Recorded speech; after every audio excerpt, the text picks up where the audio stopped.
Want to learn about different mask procedures, merchandise that you can buy from your own home, resorts opening, and VelociCoaster previews, and more at Universal Studios Orlando? Well, you're in the right place, for you're watching WUNU, your weekly Universal news and updates, where I go over all of that and more in this singular video, which you can get immediately started on with my first topic.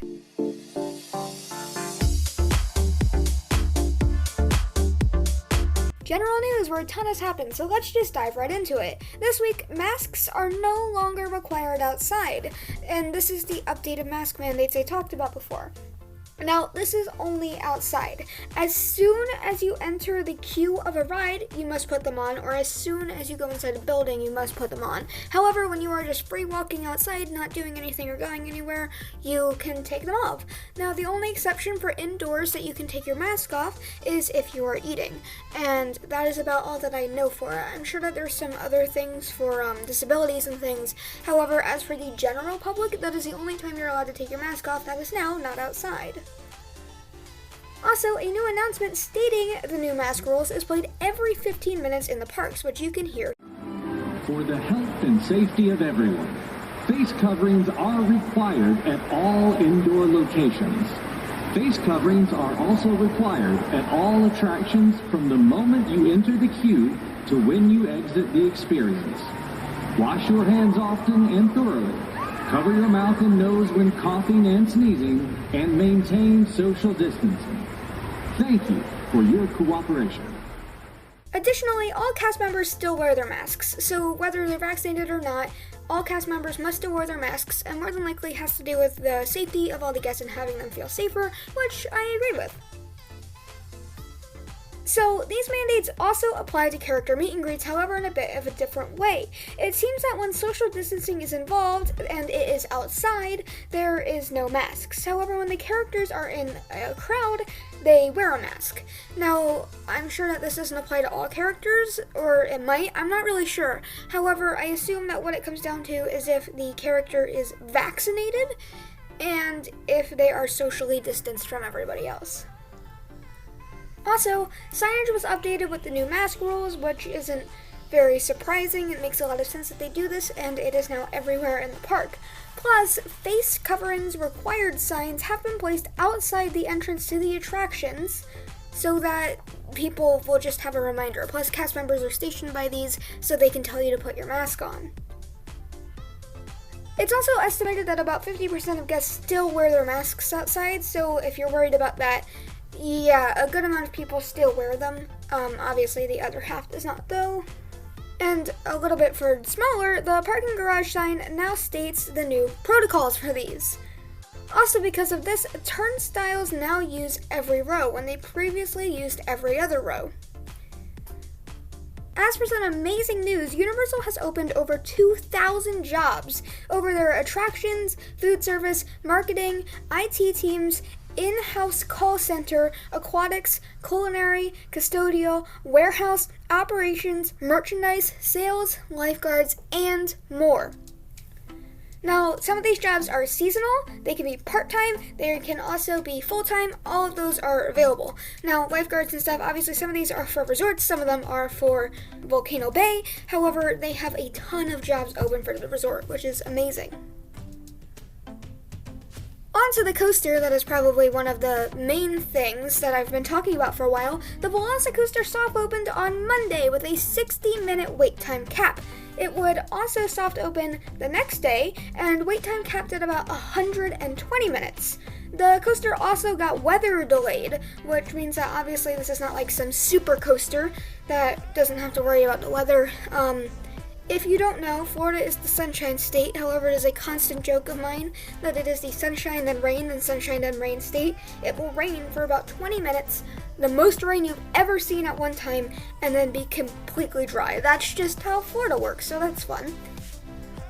So these previews would also happen again on Wednesday, and team members in Isla Nublar actually were using microphones to tell people that there were soft openings to get more people to come. The wait was around 50 minutes, and single rider line actually hit capacity on this day too.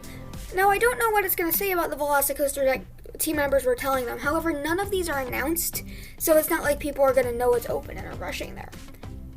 Additionally, soft openings happened on Thursday. I don't know what the wait cap was on this one. However, soft openings happened today.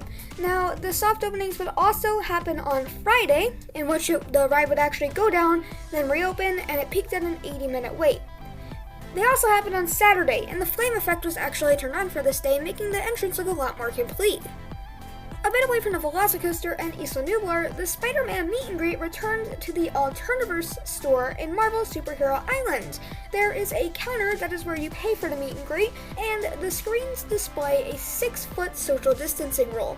Now, different photo options can be purchased. Pictures can be snapped in front of a green screen where Spider-Man and a background are added in later in the picture, or you can have a picture with Spider-Man with a barricade between you and him to help promote social distancing. So this is returned, and it's not normal, obviously. However, I have to tell you, Universal's gotten very creative with their photo ops, like when they did the Grinch for Christmas last year, and he actually took your photo. It's cool to see how innovative they are with the way that they're doing things.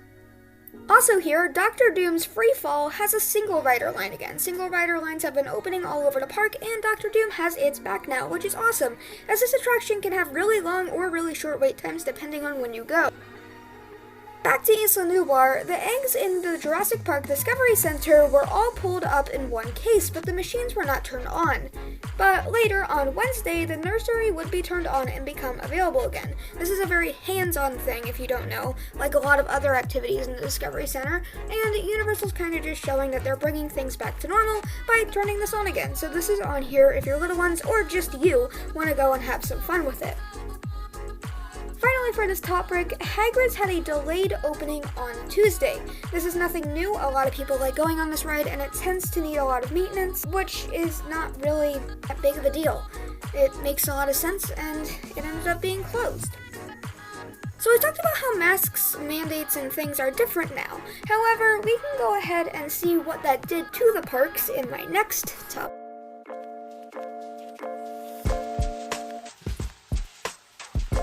Construction, a topic that has a good amount of stuff in it, just not as much as general news. So this week, signage blocking the windows on the top floor of the Discovery Center were removed, and these gave us amazing views of the VelociCoaster patio, which you see on your screen right now. This is really fun to see, and I think this is going to be amazing, especially on opening day. Even if you don't want to get on the ride, imagine just being able to huddle on top of Burger Digs and just look over the grand opening. I think that would be amazing. Also, barricades were placed around the palm trees in the front of the VelociCoaster's entrance. Why they did this, I'm not sure. They're probably just doing something that has to do with the base of the palm trees, but because these are very temporary barricades, I'm sure that they will be gotten rid of soon. It is in technical rehearsals, so it makes sense that something like this would be here, but it probably won't be on opening day. Also, U-Rest area signs were uncovered and updated with the new safety guidelines. This was before masks were gotten rid of. They were updated with the lesser social distancing. However, because of mask policy changes, U-Rest areas were removed. Now, this also removed them from the app and the maps, which I don't have pictures for, but they were completely removed from the park. But all of them are gone now, and they're no longer here because you can just take your mask off wherever you want as long as you're outside now. Also, Snookers and Nookers Sweet Candy Cookers closed for refurbishment in Seuss Landing, and Honk Honkers opened with its old selection of sweets. And Snookers and Snookers Sweet Candy Cookers would reopen later in the week, getting their selection back, and I believe Honk Honkers actually reclosed. So, the one's not open and the other is. One went through refurbishment while the other was open, and now everything is back to normal. Into the other park, metal frames appeared at the old Barney Courtyard, which is kind of confusing. Is this for Halloween Horror Nights? Is it for something else, some special event that we're not sure of? I don't know, but there's metal frames here, and they also appeared more in the courtyard area of this now closed attraction. Yet again, not sure why they're here, but it looks like something that'll be coming soon, hopefully, so I'm excited to see what they do. Also, metal frames are placed in front of the curtain covering Peekaboo's house in the queue for this closed attraction. Now, this is kind of confusing, as are they going to be using the queue for something and theming it? Is this pre-Halloween Horror Nights setup? I mean, it seems kind of early, as October is like 5 months away, but you can never be too early for Halloween Horror Nights prep, and in Hollywood, they already have a ton of Horror Nights prep, so maybe it's what it's for. Also, some Camp Jurassic fences were refurbished and had green boards in front of them, probably so that paint could dry without people touching them.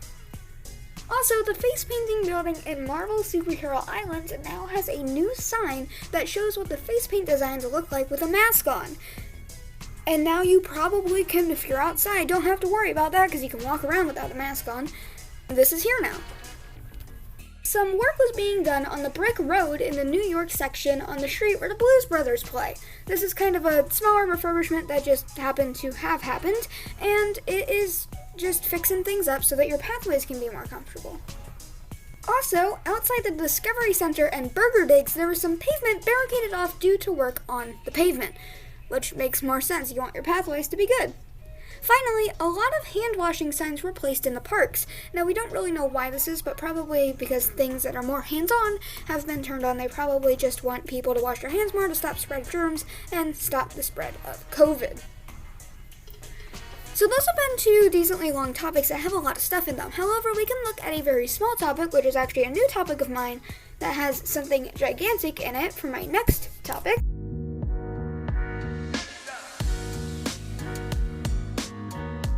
Resorts, where I only have one update, and this topic's probably going to be pretty short, but it's got something very important, which is that Surfside Inn and Suites will be reopening on May 26th.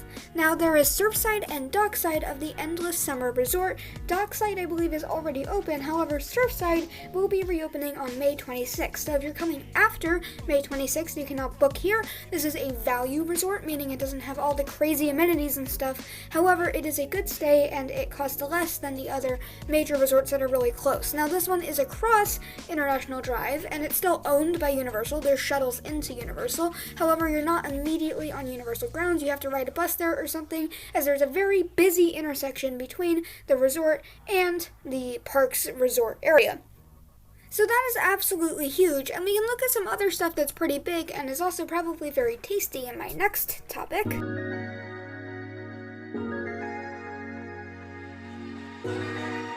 Food and restaurants, a topic that has a lot of tasty snacks and treats that you're not going to want to miss. So this week, there was a Mardi Gras food booth that was left after the event, which I talked about last week. And on Friday, it put up a menu.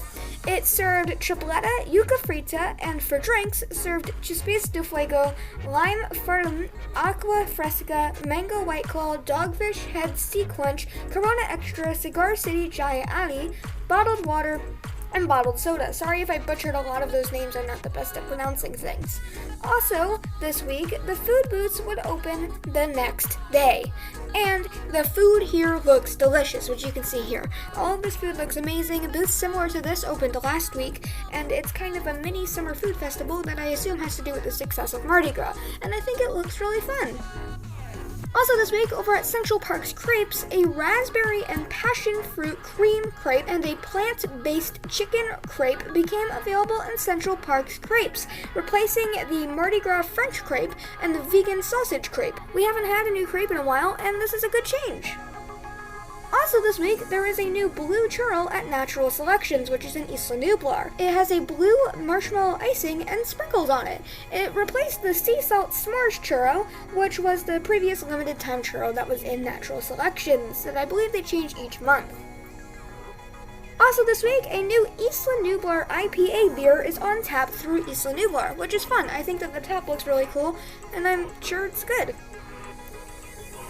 Additionally, Captain America's Diner added a double crunch chicken sandwich to their menu. It actually looks really good.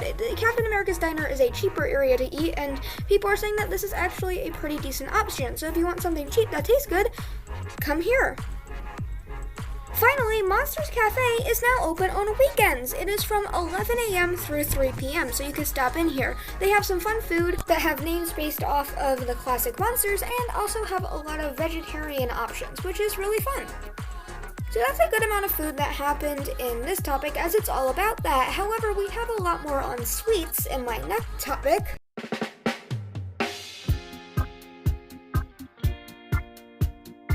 The popping location outside the parks, it is Citywalk, which is actually, I just thought about how ironic it is, as the entrance to the Studios Park is actually all cities, so technically it's Citywalk V2 if you think about it.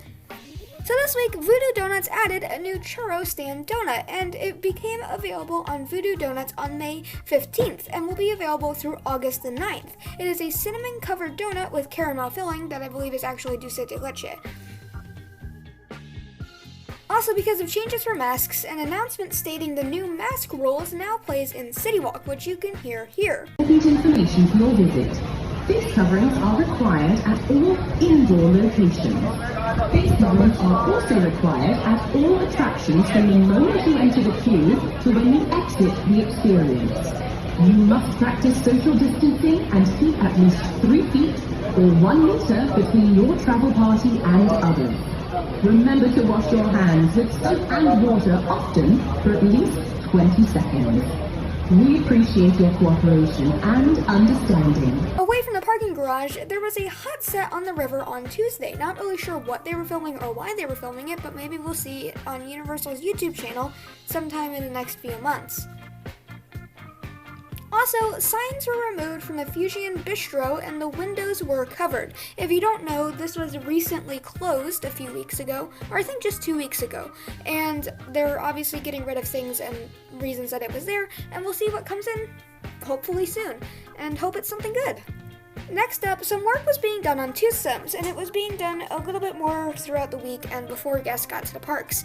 Not really sure what it was. It looks like it's just small refurbishments, and hopefully it'll stay this way. I don't want Two Sims to be gotten rid of. It's a really cool restaurant with great theming and crazy amounts of chocolate and dessert portions, but it's an awesome place. So I really hope that they don't get rid of it, because it's a fan favorite, or at least I think so.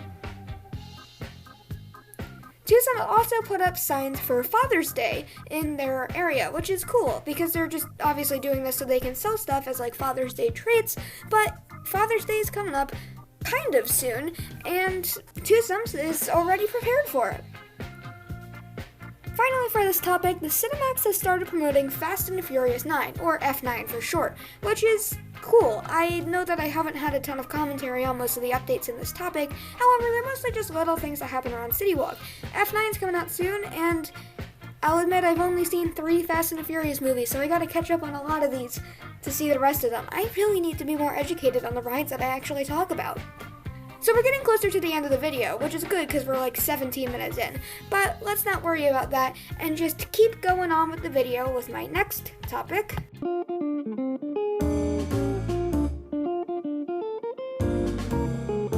UOAP news, a small topic, but nonetheless it has some fun things in it. This week, a new UOAP VelociCoaster shirt will become available in Toon Extra, the UOAP Lounge, and the VelociKiosk, which I'm not exactly sure where the VelociKiosk is. However, as you look at this shirt, it is absolutely amazing. It looks super fun, and I think that what they did for it was very creative, so good job to the creative team for this, because this shirt actually looks absolutely amazing, and it is UOP exclusive, so keep that in mind. Secondly, the June UOAP button was revealed, and it is a solid red button that is themed after the red button on the Men in Black Alien Attack. As much as I would love to place this button and be like, oh, it's all minimalist, I really don't like the way this looks. It is solid red. It feels like Universal was kind of lazy with the button, and what I'm more frustrated about is the fact that this is the month that the VelociCoaster is opening, and all that we get is a solid red button. But I'm not going to complain too much about it because it's a button nonetheless, and they're always fun to collect. So I know I complained about that a little bit, however I can tell you I am internally complaining to myself because of the amount of items in my next topic.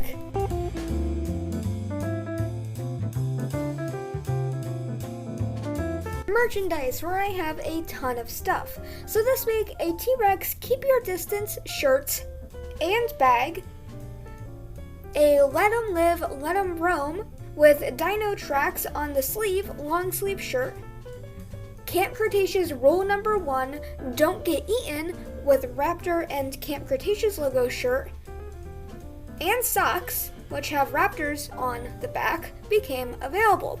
Also, a They Were Here First hat, and 2 dinosaur and 1 patches designed socks became available. Additionally, a Jurassic Park Tropic multi-use headband, Mr. DNA Trucker snapback hat, and a Camp Cretaceous pin were added. Along with this, a green Jurassic World mug was added. So here's where the big update part comes out, which is that the online store added over 280 items, all of which I put in one of these categories, which I'm going to show you collages for. They did Betty Boop, Race Through New York, Harry Potter, Transformers, Despicable Me, Secret Life of Pets, E.T. or the Extraterrestrial, Hello Kitty, General Universal Studios, Fast and the Furious, Jurassic Park, Kung Fu Panda, How to Train Your Dragon,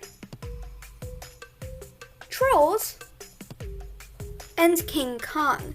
I know that was a ton of things and they added a ton of stuff, but all of this can be ordered and sent straight to your home, which is super helpful and fun.